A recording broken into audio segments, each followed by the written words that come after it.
Well, seventh grade. Welcome to week 4. Yay. We're almost into this a month. How exciting is that? We're going to start talking about the actual warfare of the American Revolution since we wrapped up the Declaration of Independence and Common Sense last week. And before we start getting into any battles specifically, which we will do, I would like to talk about what combat was like during the American Revolution today. And then we're going to look at first major battle after Lexington and Concord that happens during the American Revolution, the Battle of Bunker Hill.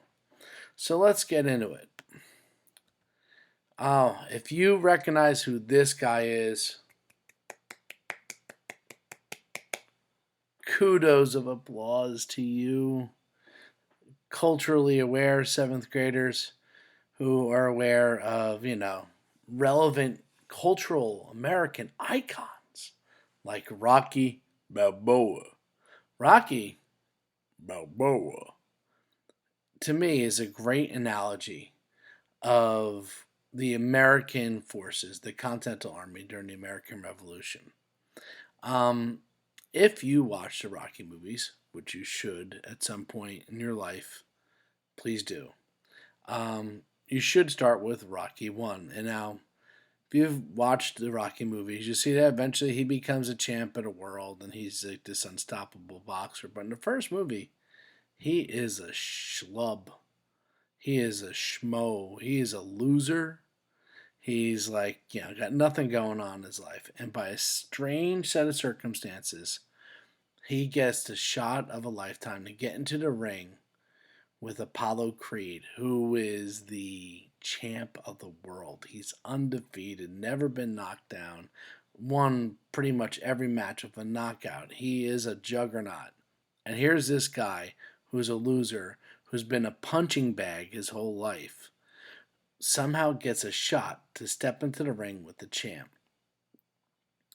And champ picks to fight with him because he thinks it's going to be easy. He thinks it's going to be over in 2 minutes and then be able to get paid to move on. But Rocky doesn't think that.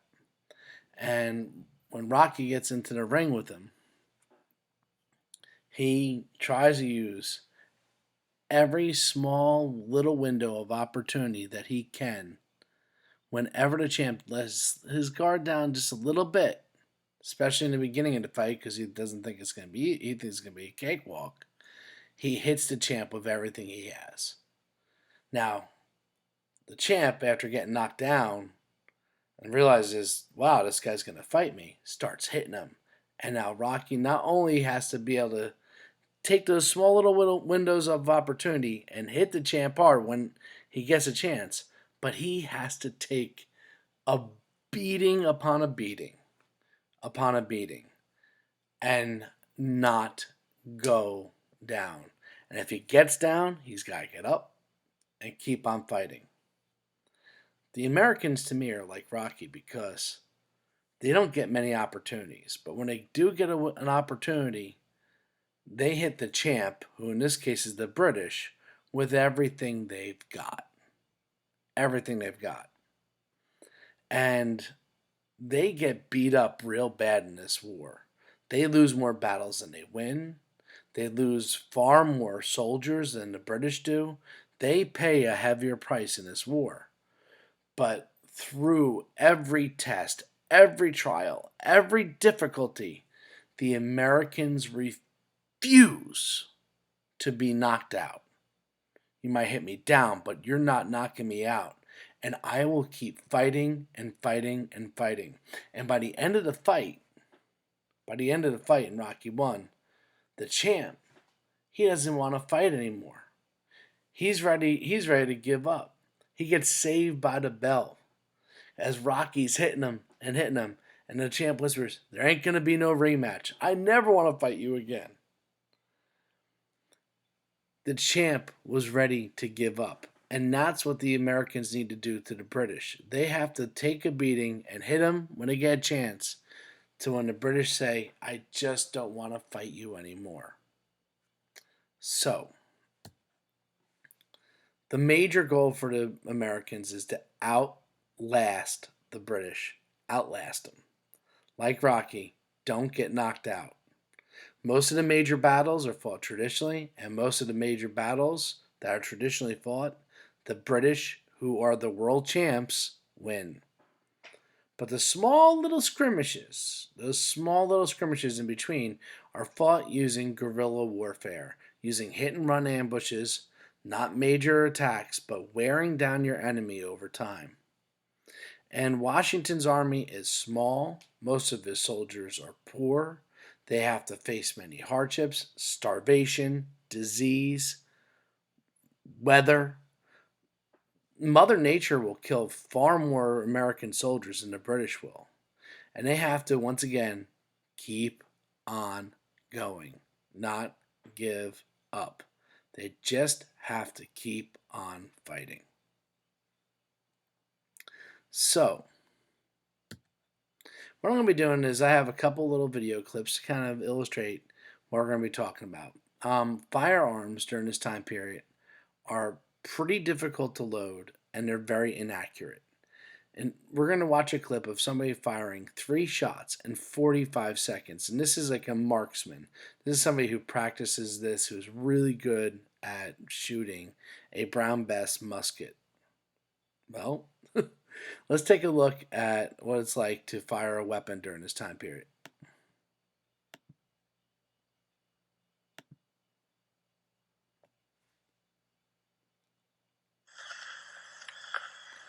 Now remember, this guy's a marksman. He practices all the time. And remember, while you're doing this, people are shooting at you. 1. After the next shot, I want you to count how many seconds it is in between each shot. Remember, you're being fired on right now. 1, 2, 3, 4, 5, 6, 7, 8, 9, 10, 11, 12, 13. 46 seconds. Oh my goodness. Oh, the British crowd is in an uproar. But 46 seconds to get 3 shots off. And chances are they're just getting shot. He has no accuracy to what he's shooting. Look at how many steps there are in shooting a weapon. Let's watch this clip of some American reenactors. I don't think we need to watch their whole loading a musket in 1776. Sergeant Johnson's going to load by the manual. So watch how many steps. 1, 2,